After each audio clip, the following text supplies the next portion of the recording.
Okay. Hello again, everyone. Welcome to our webinar titled Turkish-American Relations in the American Legal and Political Arenas, Part 1.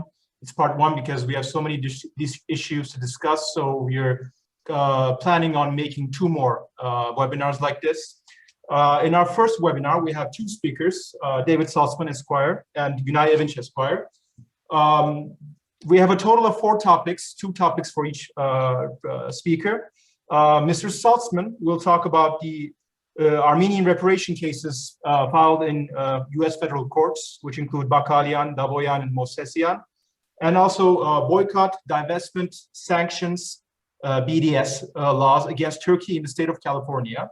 And Mr. Evinch will talk about the US presidential statement on the Turkish-American controversy, and also terrorism, violent extremism, and Armenian cause, which includes the following subtopics: the reactivation of Asala and Justice Commandos after the 2020 Karabakh War, the case of former ANCA Chairman Murat Topalyan, the hate crime against Cafe Istanbul in Beverly Hills last year, and the parole matter of Hampik Sosunyan. Before we proceed, I would like to briefly introduce our first speaker, Mr. Saltzman.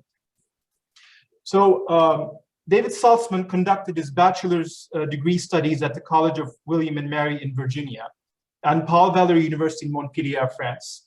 He received his Juris Doctor degree from Washington and Lee University School of Law in 1991. As the attorney and principal of Saltzman and Evinch PLLC, Mr. Saltzman engages in private and public international law litigation. He has assisted several foreign countries and related entities in successfully overcoming complex and politically sensitive legal challenges.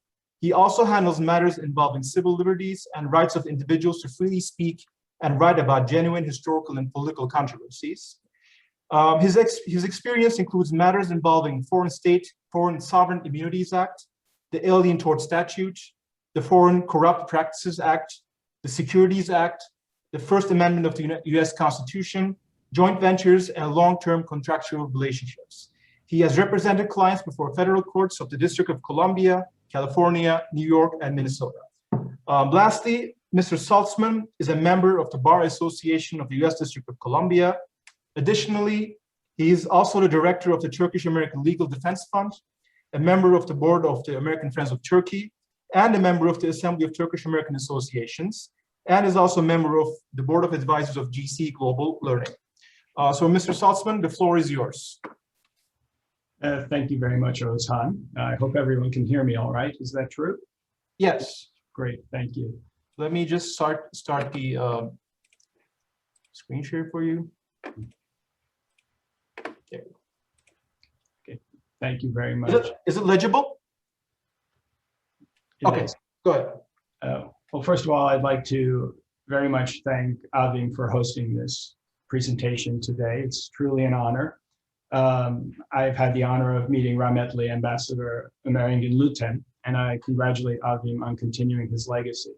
I also note that it's an honor to serve the Republic of Turkey, which with Günay, I have done in litigation now for nearly 20 years. Finally, I'm a proud citizen of Turkey, having received my citizenship late last year. Before going on, I'd like to acknowledge that the United States legal system, in which the cases I will discuss were brought, is a complex legal system, and it's quite different from the Turkish legal system. Therefore, some of the concepts that Günay and I will discuss could be strange or unique to you. Therefore, I'd like to leave ample time for your questions. And in fact, if anyone wants to pose a question in the window allowed by Zoom, I can answer them as we go along, whatever you prefer. One moment. Sorry, Mr. Saltzman. If any of the audiences have any questions, please direct them to Center for Eurasian Studies, and then we will read the questions once the presentation is over. Thank you. Go ahead, Mr. Saltzman. Thank you, Ozhan. What I'm going to discuss is an interesting corner of the long-term battle between the Armenian diaspora and the Turkish state. The Armenian diaspora, and I recognize it as the diaspora because the Armenian state is actually a weak actor, only strengthened by its patron Russia, and really without that, the Armenian state doesn't have much of an impact on world affairs. So the Armenian diaspora has engaged in a decades-long effort to bring de jure recognition of the Armenian genocide solely to use as a way to punish Turkey, to gain territory from Turkey, to gain funds from Turkey, and to diminish Turkey's reputation on the world stage. It is punitive and it is vengeful. We have long said that the Armenian case, to have their claim of genocide recognized, should always begin and end at the International Court of Justice at The Hague, because that is who maintains the definition of the crime of genocide and who tries cases of state accusation against other states for genocide. The most recent case at the ICJ on genocide was Bosnia versus Serbia. Armenians have tended not to want to go to the ICJ. They're afraid of losing. They know that a loss ends this for them forever and would also hinder their political efforts to get various state houses, municipalities, and governments to quote unquote recognize their genocide. In a corner in the United States, aggressive Armenian American lawyers have made attempts to use the civil legal arena to achieve some measure of restitution for their claims of genocide.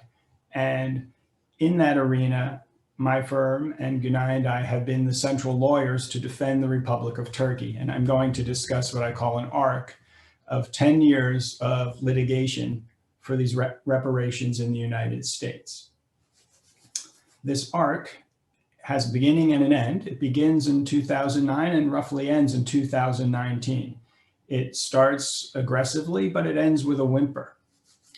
So Armenian Americans began filing lawsuits in the United States in 2009, mainly in the Central District of California. It's a federal court, so we apply federal law to this. But why they chose to bring it in the Central District of California is that is the jurisdiction that includes Los Angeles, which is where the largest Armenian American population is in the United States, as well as the largest cadre of Armenian American lawyers.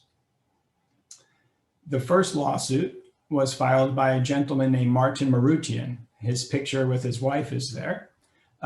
He had a life insurance policy from a great uncle, I believe, who had lived in Istanbul. The death of his uncle is not detailed in the case. We only know that he's dead. But if you realize when you sue over an insurance policy, it is a contractual case. An insurance policy is a contract between the company, the insurance company, and the person who purchases the policy. All that is required for the policy to pay out is to prove that the person who purchased the policy had died.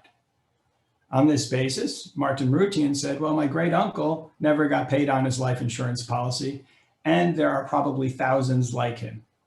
And so they tried to sue New York Life for all of these policies sued in the for all these policies issued in the Ottoman Empire, which were never paid when these deaths occurred.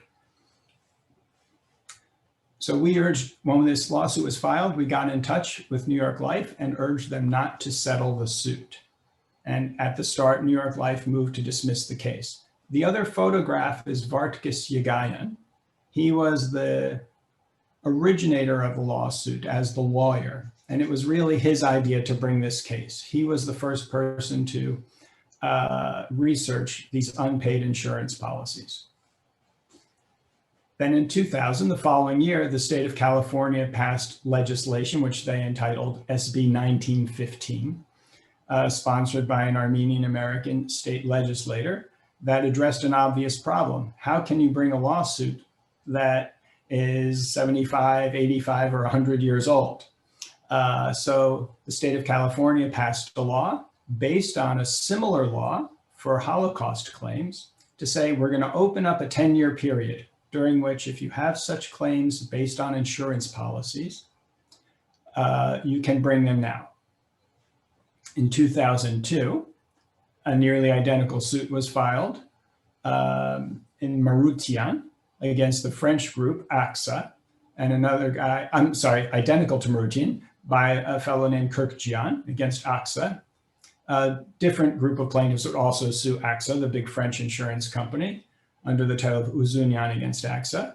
These cases would eventually settle on terms, like Marutian, which we'll get to. We note that AXA's partner in Turkey is also Oyak, a little bit controversial. In 2003, German insurance companies were sued in the same pattern, and that included Movsesian. This would have quite some consequences. I provide you a picture of Father Vasken Movsesian, a vocal and likable guy in the Armenian Apostolic Church in Southern California.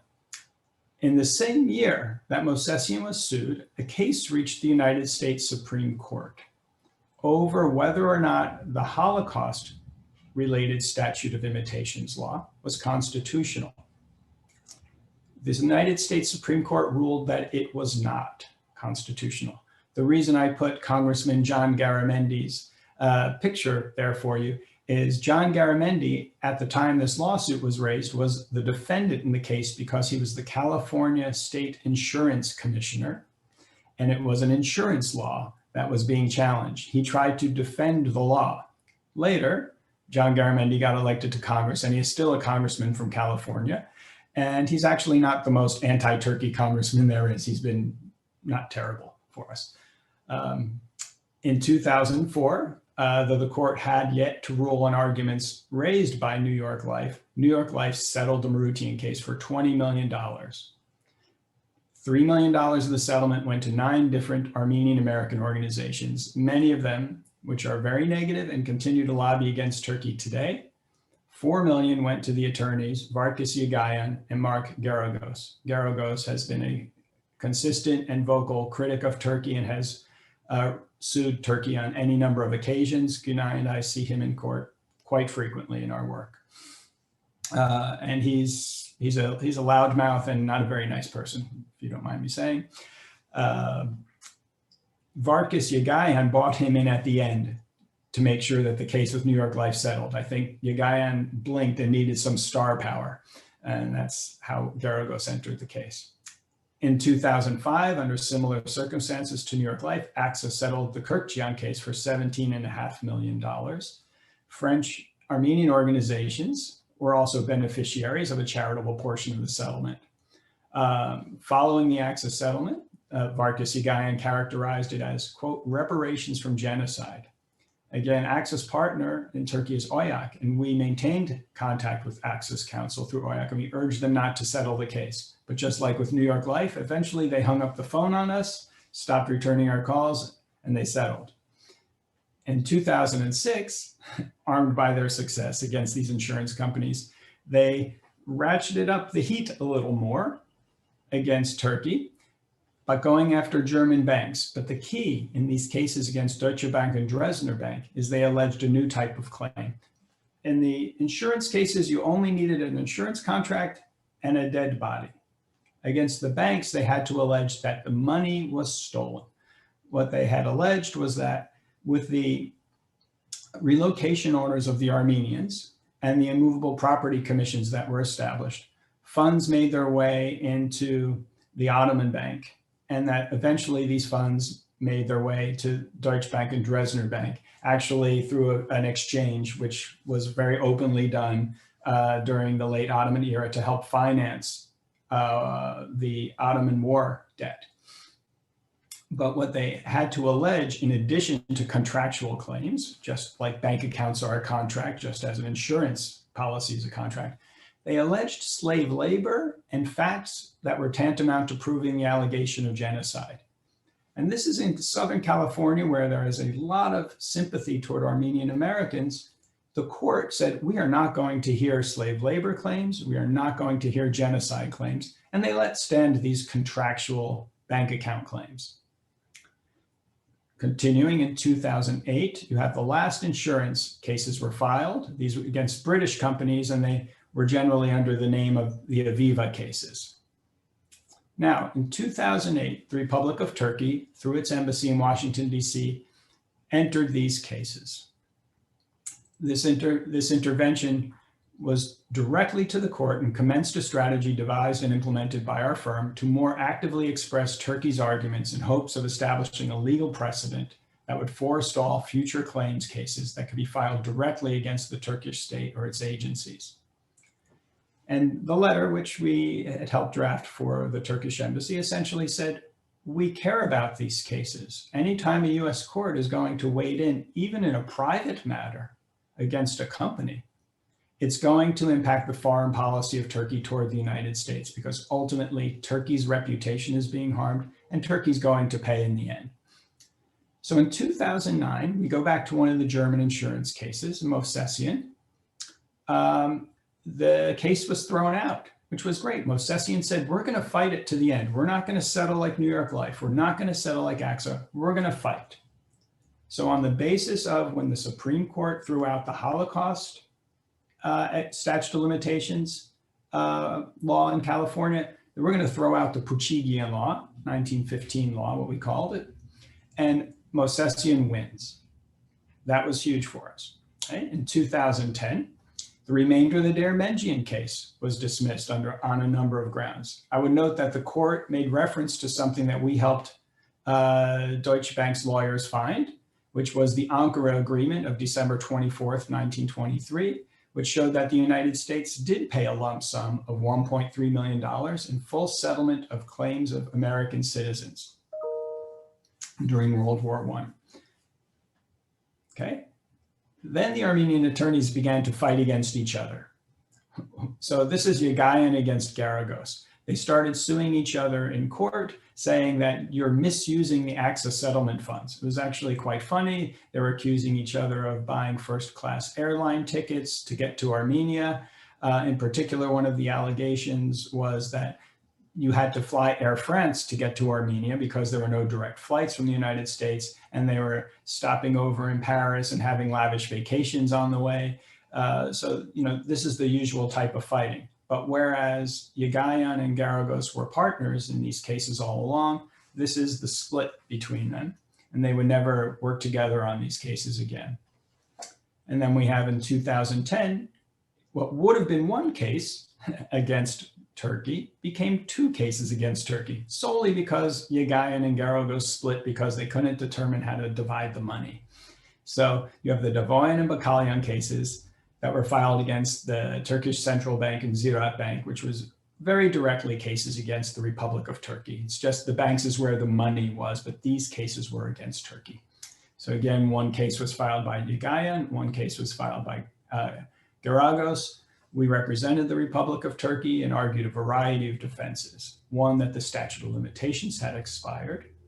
Two, that Turkey is immune from the jurisdiction of US courts because, frankly, a state is allowed to take the property of its own citizens, so that is not a violation of international law. And then a variety of defenses that the court is prohibited from resolving matters best left to the political branches of government because it could impact foreign affairs.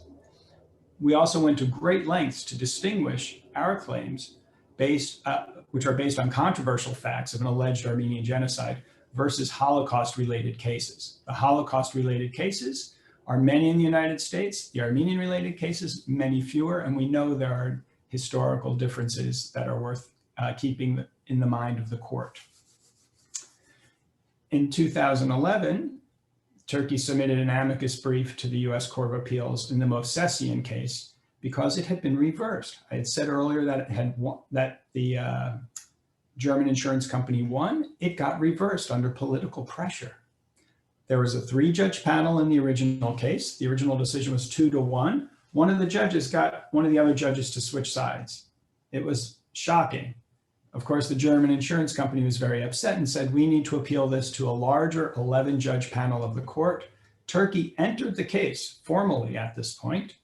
Our firm wrote the brief for Turkey and argued, no, the 11-judge panel should enter the case. The 11-judge panel should hear the case and should reverse, which they did.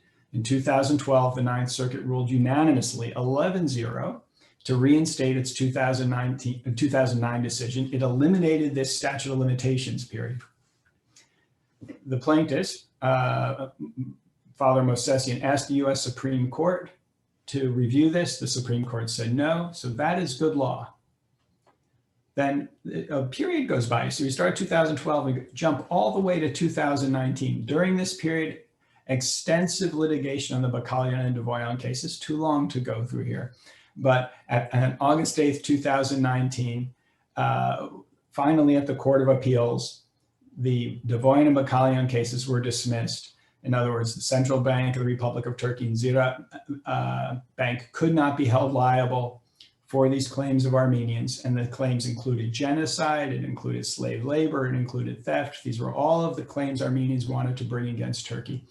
And the court avoided these controversial jurisdiction issues and just said, you sued too late. These claims are old. They're nearly 100 years old. There is no American law that allows you to sue that late. Then finally, we have just last month, the US Supreme Court ruled in Germany against Philip and Hungary against Simon that even the Holocaust cases, for which there was a tremendous amount of sympathy in the United States, cannot stand if you're suing over expropriation, because a government is still allowed to expropriate or to take the property of its own citizens. That is not a violation of international law. There may be a municipal law violation.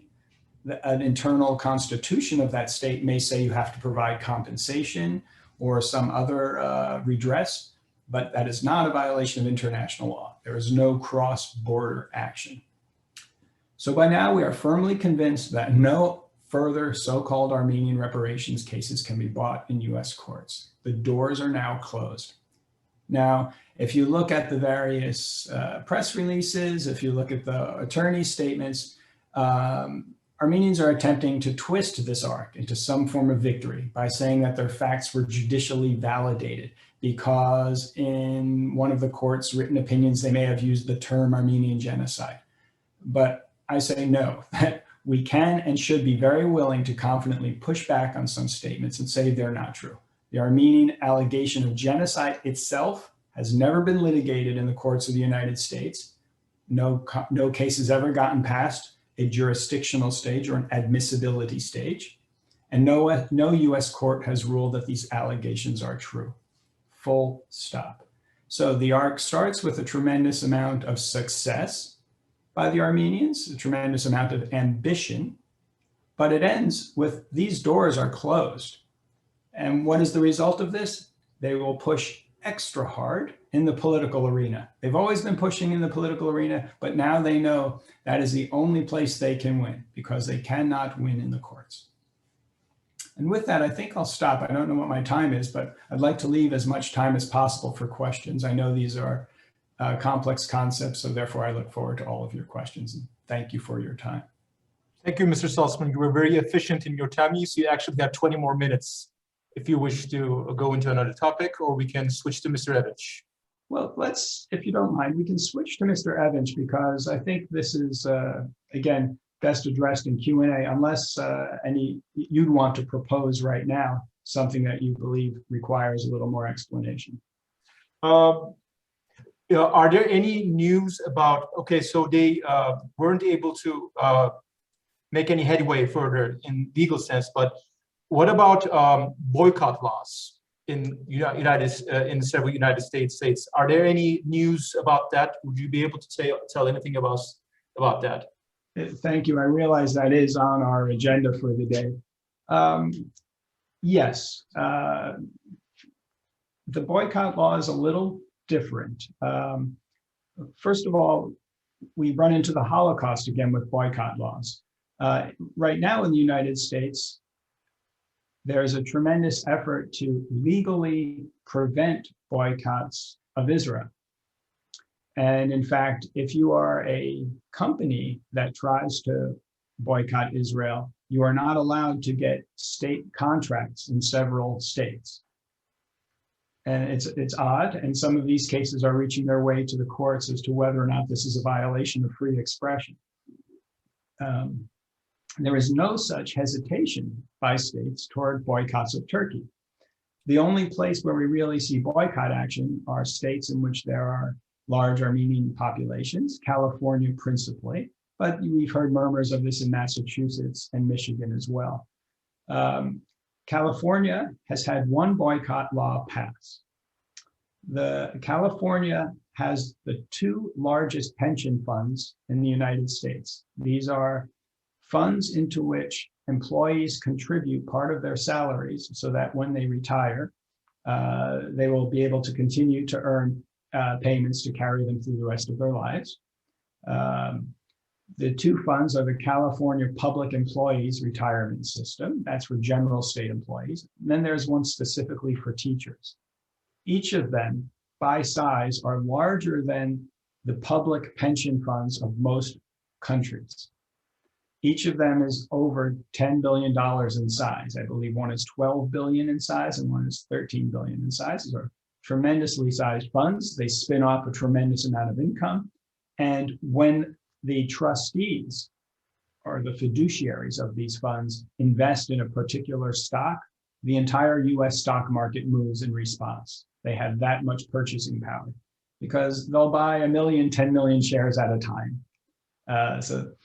What they do really matters. In California, they passed a law that said, if the US federal government sanctions Turkey for denying the so-called Armenian genocide, then the fund, its managers, they have a certain period of time, I believe 30 days, to divest themselves of all Turkish government issued instruments, financial instruments, principally bonds. At any given moment, these funds have held up to $150, $200 million of Turkish government bonds.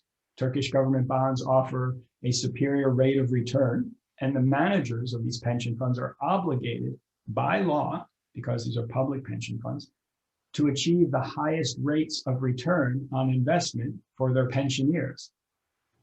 So they were in a tough spot. The managers of the fund said, we do not want this law. We worked together with them to help oppose this law. Nevertheless, this is California.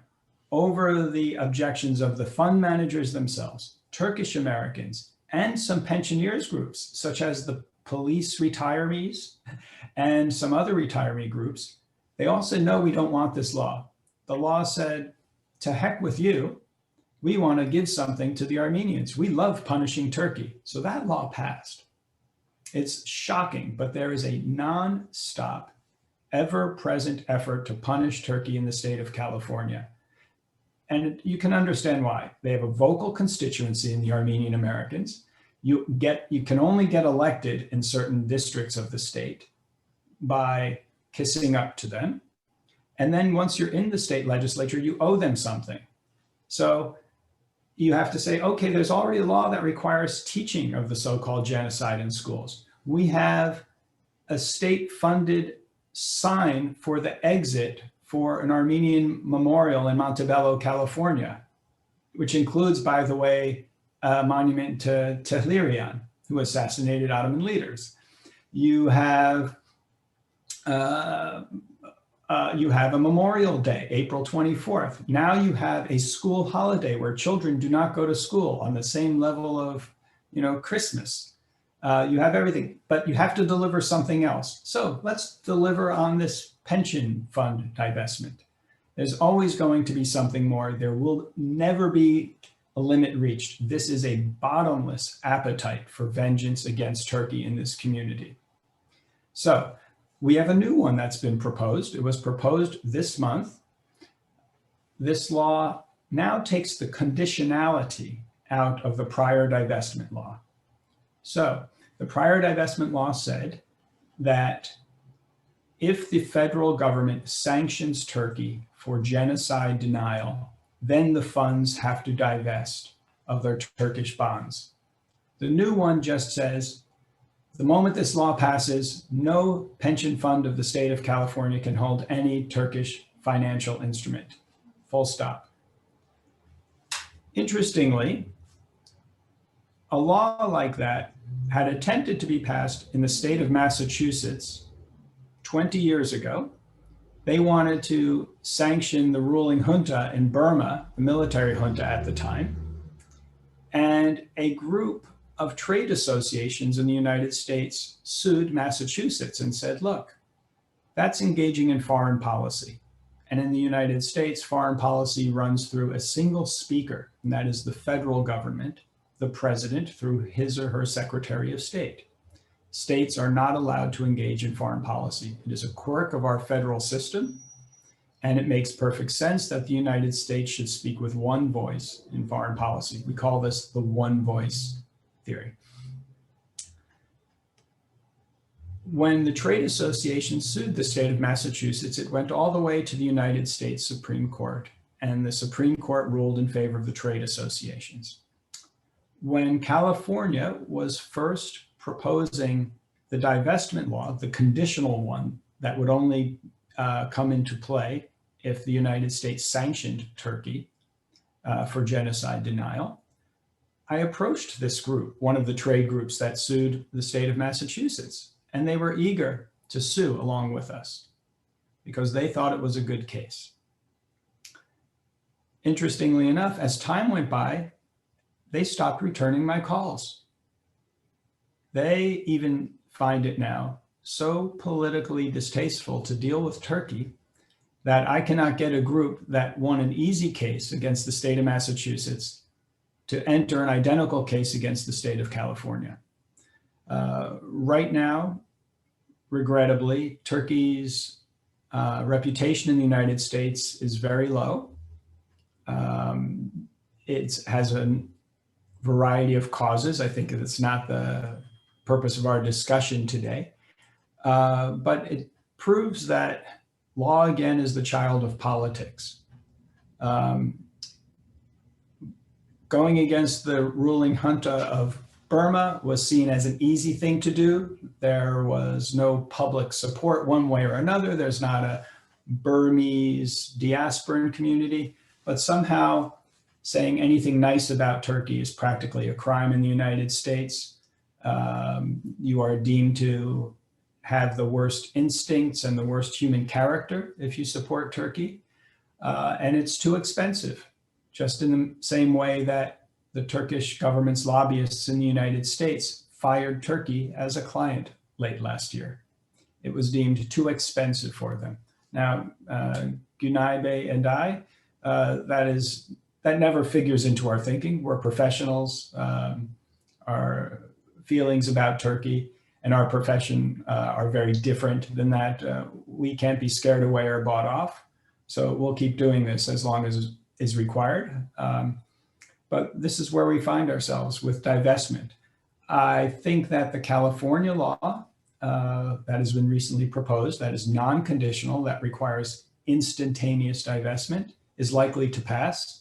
And my thoughts are already being gathered on whom I'm going to approach so we could sue.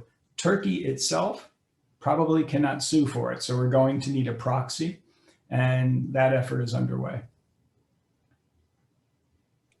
Thank you very much, Mr. Saltzman. So now we will switch over to Mr. Evinch. Before proceeding, I would like to briefly introduce you to Mr. Evinch. Günay Evinch completed his EU legal studies at the College of William and Mary program at the University of Madrid, and his bachelor's degree in economics and public service at the University of California, Davis. Following this, he completed his Juris Doctor degree at the Washington and Lee University in Virginia in 1991. In his Juris Doctor specialization, he examined whether the Armenian case constitutes genocide under the UN Genocide Convention. He continued this research as a US Fulbright Scholar in international law between 1991 and 1993. Following this, he was a Sasakawa Scholar in Foreign Relations in Ankara between 1992 and 1993. As the attorney and principal of Saltzman Evinch, PLLC, Mr. Evinch specializes in public international law, corporate and business law, civil rights, and nonprofit legal consulting. He also has extensive experience in representing foreign countries. Mr. Evinch is a member of the US Bar Associations of District of Columbia and Pennsylvania. Additionally, he is the co-chair of the Turkish-Armenian National Steering Committee, a member of the Governor's Commission on Middle Eastern American Affairs in the state of Maryland, a member of the Washington, D.C. Cosmos Club for Distinction in International Law and Foreign Relations, and represents Turkish-American community on the Heritage Council of the U.S. Office of the Director of National Intelligence. Lastly, Mr. Evinch previously served in several high-ranking positions, including as president of the Assembly of Turkish-American Associations and as a member of the National Board of Directors of the World Affairs Council of America. Mr. Evinch, the floor is yours. Thank you, Ozhan. Good morning, everyone from Washington, D.C. I would like to thank Ambassador Alev Kılıç for continuing the good work of AVİM, and I remember Ambassador Ömer Lütem. And I see in the chat group one of my old bosses, Ambassador Faruk Loğlu. Hello, Ambassador Loğlu. And I see Sina Baydur, who is a strong supporter of justice for victims of international terrorism, having lost her own husband to Armenian terrorism. I would also like to thank David Saltzman. David did not get into the frontline experience of defending Turkey against the allegation of genocide and defending Turkey in these reparations cases, as well as in the terrorism cases. He endures terrible negativity in the Court of Appeals that he attended and appeared on behalf of Turkey. The room was filled with people who had, and some of them who had threats against him, and there is, it is combined with anti-Semitic threats as well and death threats. In recent times, there's a lot of nerves that are need to be controlled in these controversial and in these heated topics. David is excellent under pressure, and all of us are thankful to him. He means well, and he's doing great work as a lawyer, trying to help everyone deal with the Turkish-Armenian controversy of World War I according to the rule of law. So with that, also I want to underscore that with respect to the new BDS, boycott, divestment, sanctions law in California targeting Turkey, it will be critical for Turkish-American, US-Turkey business groups, both governmental as well as private, to be very active.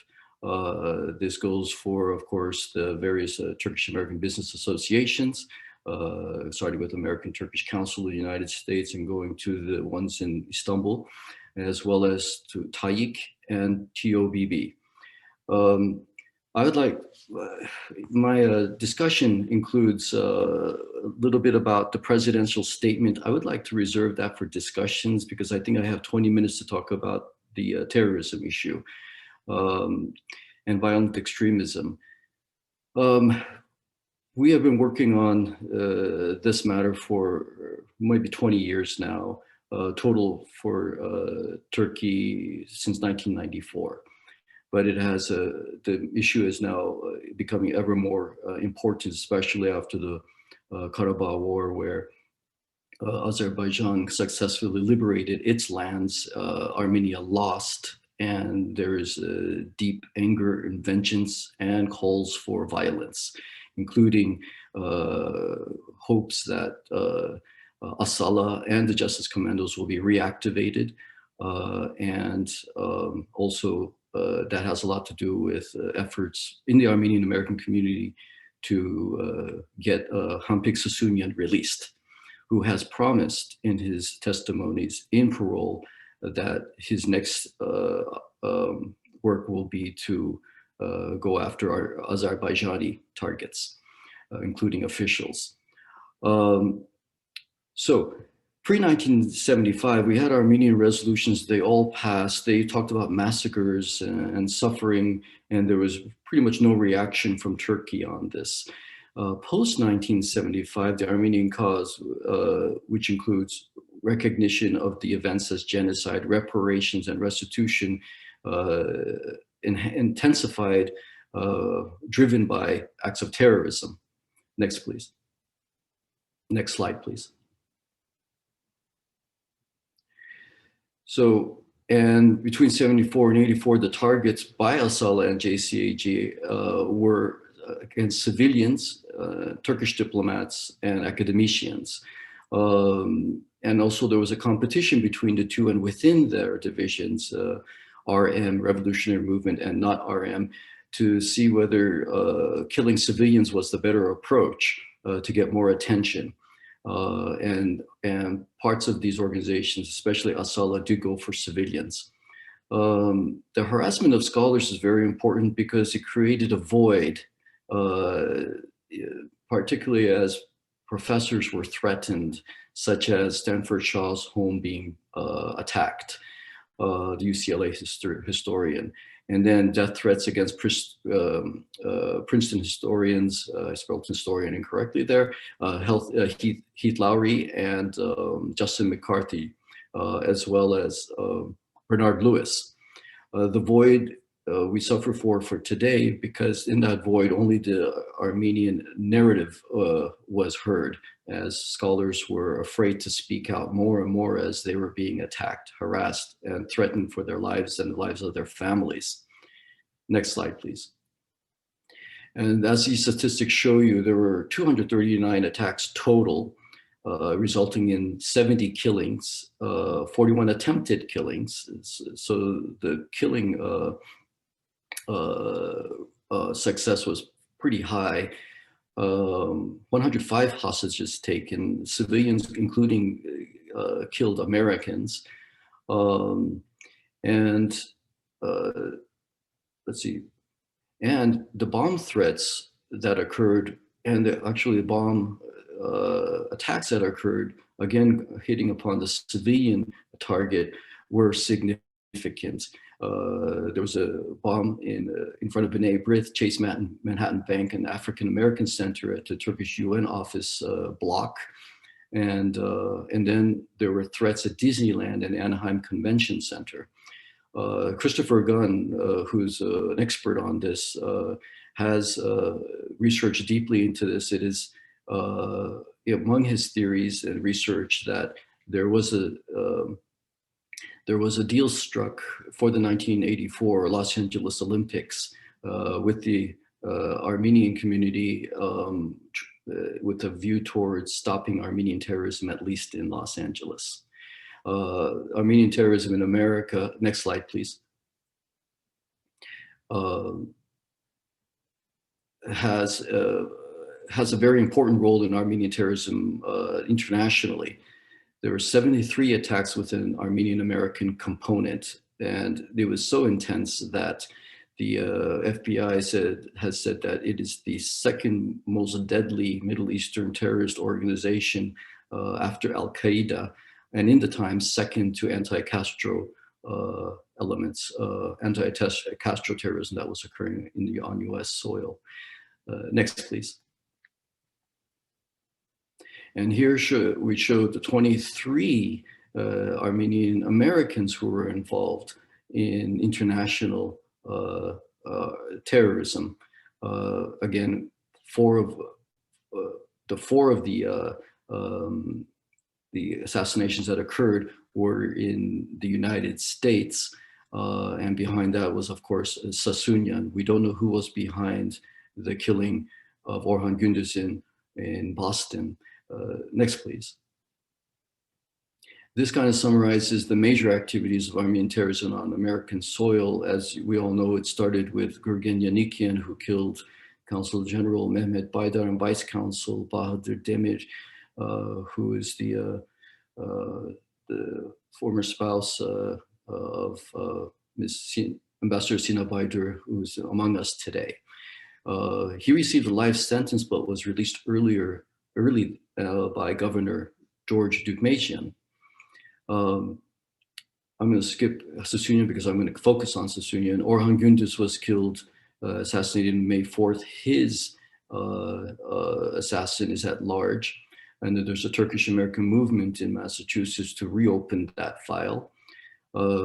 Interestingly, ANCA chairman Murat Topayan, former chairman, who was a suspected leader of JCAG, was convicted of conspiracy, weapon, and explosive charges with the FBI connected to at least 4 terror incidents on American soil, including the one I discussed with the New York bombing. He had a storage facility about half a mile from a elementary school, and the storage facility was an arsenal of bombs and weapons. He was given 37 months sentence. I was there at the sentencing hearing, and buses of Armenians came to support him at the courthouse in Cleveland, Ohio.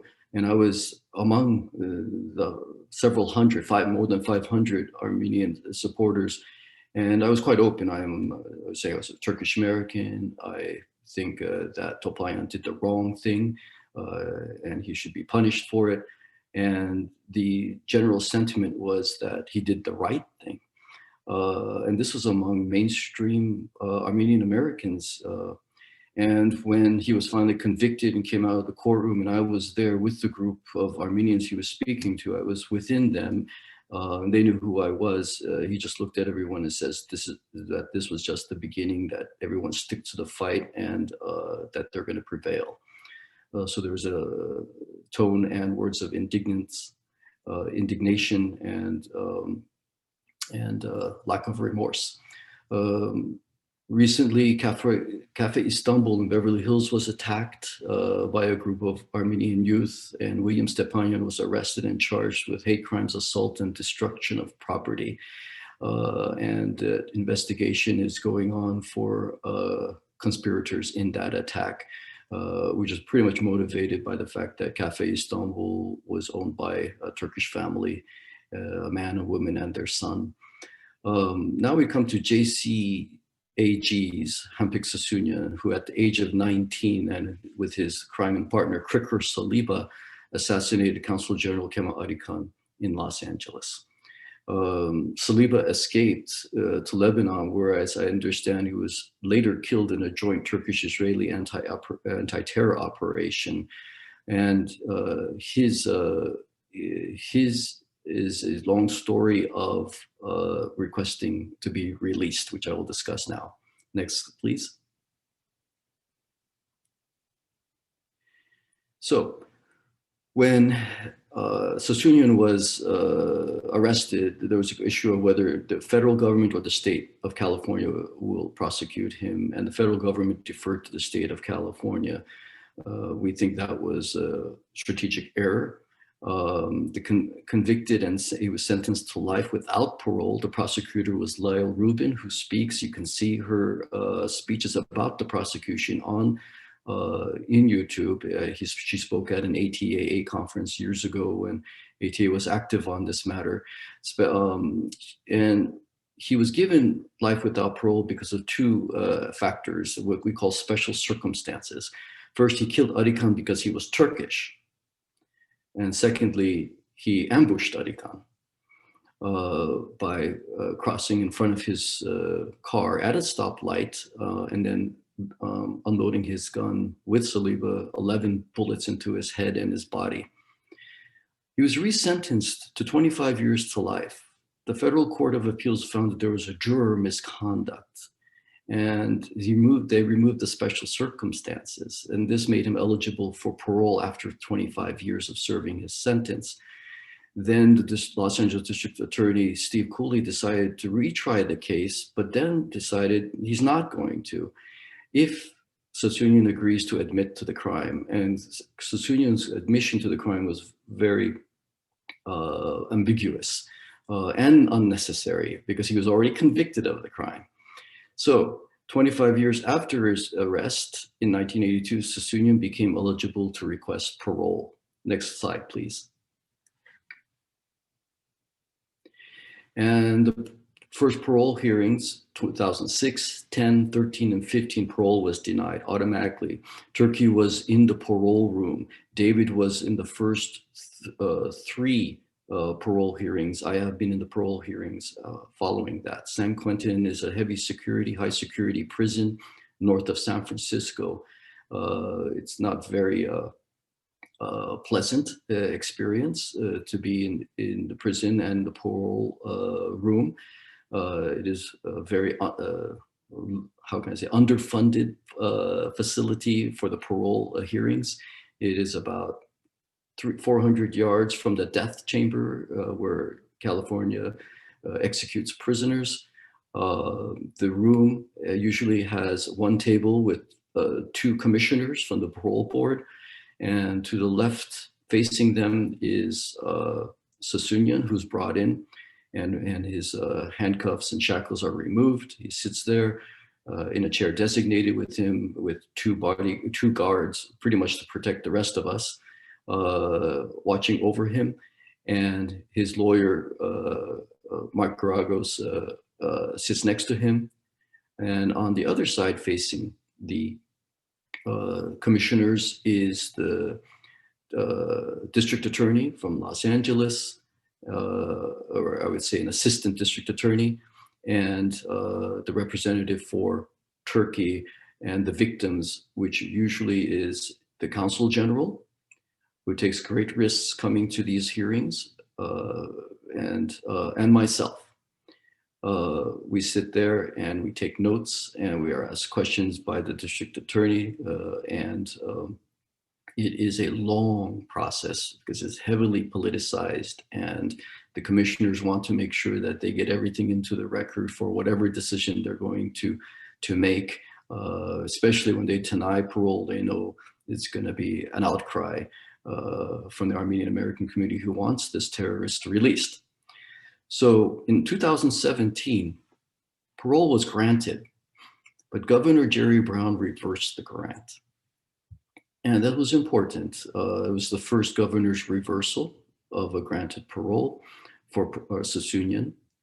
In 2018, parole was denied flat out. The 2 commissioners said this is just intolerable, and that we don't see any remorse, and we don't like the fact that Sassoonian is hiding his JCAG contacts, and that there's a 3rd conspirator involved that we need to know who was that person, who was pretty much the scout to tell, to signal Sassoonian and Saliba that that Consul General Arikan's vehicle was approaching the stoplight on a route he took to work every day the same way. June 19th, so here we're getting to the current situation. In June 19, Sassoonian asked for what they call advanced parole. Instead of 3 years, he would get a parole every 18 months. That was denied. But then a few days later, it was reversed. And no one knew what was going on until 2 weeks before the December 27 parole hearing. And all of a sudden, even including the district attorney's office, became informed and tried to hurry up and get ready for the parole. And Turkey was not given any opportunity to prepare, let alone appear. Parole was granted on December 27, 2019. And then on May 25th, Governor Newsom reversed the grant.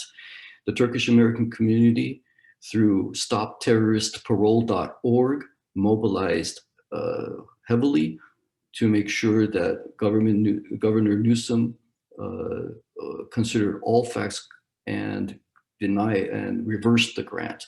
Of course, the Turkish Republic, and with good work of David and our team, we mobilized the Secretary of State, Secretary of the Attorney General, or what they would call the Department of Justice, and of course the Turkish counterparts. On August 14, Sassoonian's case files a case against Newsom's reversal of the grant.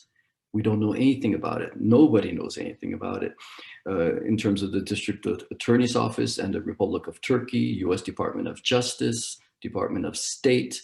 On February 24th, the Superior Court reverses Governor Newsom. And this is how we learn about it, from the Armenian media that's celebrating the Superior Court's, which is the lowest court in California, this one in Los Angeles, that reverses the governor's denial of a grant. So at this moment, the governor has until the 25th of April to file his appeal. He may decide that he does not he's not going to appeal. He may throw this completely into the Fed's side of the court, the next screw. But if it is appealed and it is rejected, the next scheduled parole hearing, which I will attend, is July 3rd. Again, San Quentin. Next slide, please. So what is happening is the Armenian Americans are commending the decision of the court, and some are celebrating as a vindication and the return of Asala and JCAG and the freeing of a political prisoner. Turkey, Azerbaijan, Turkish and Azerbaijan Americans are, of course, very concerned with this development, the Arıkan family as well. And at this time, the Turkish American community will ask the governor to appeal, and similar interventions are being considered by the United States government and Turkey. Next slide, please.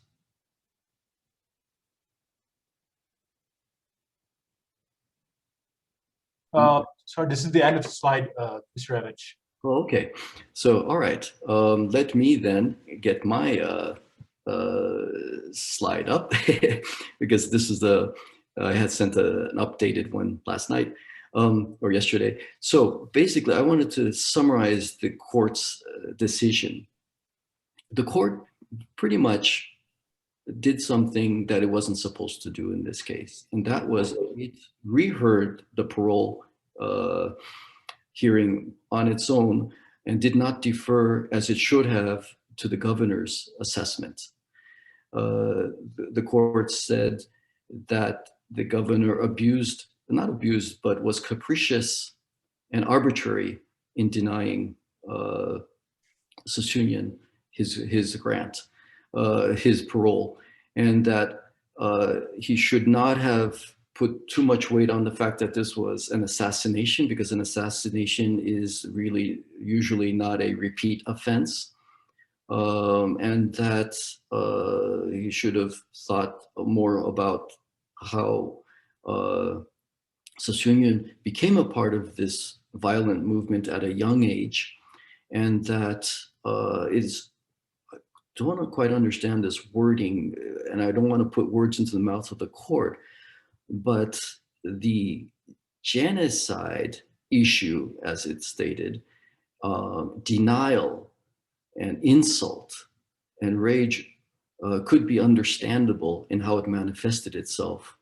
in this act of terrorism and this assassination. The governor's position is that the Superior Court, and this was in the initial objection to the Sassoonian's request for parole in the court, when there is a conflict of information and facts, that conflict is resolved in the total discretion of the governor. It is not up to the court to reweigh the facts. So we believe that the governor has a very good appeal if he wants to go in that direction, and that this is a wrong precedent for limiting the governor's of California's discretion in whether to accept or deny parole. And that what is important is that Ampik Sassoonian has not shown the remorse, the insight for his crime, that he wavers. One day he says it was a bad idea to publish his threatening letter in the Armenian military magazine. And we know that what that means is not that he regrets the content, but that he made the content public, and that harmed his parole hearings. So we believe that the governor is correct in not seeing a continuity here, seeing contradictions in Sasunyan's assessment of his own crime and the flat-out threat against Azerbaijani officials and Azerbaijani people due to the conflict in Western Azerbaijan and Armenia's occupation of Western Azerbaijan until the war of 2020, fall time 2020. So that kind of sums up, and I'm looking forward to specific questions in the question answer period, and I thank you. Thank you very much, Mr. Evinch. You as well were very efficient in your time use. We have a lot of time left. We can now switch over to the Q&A section, and if any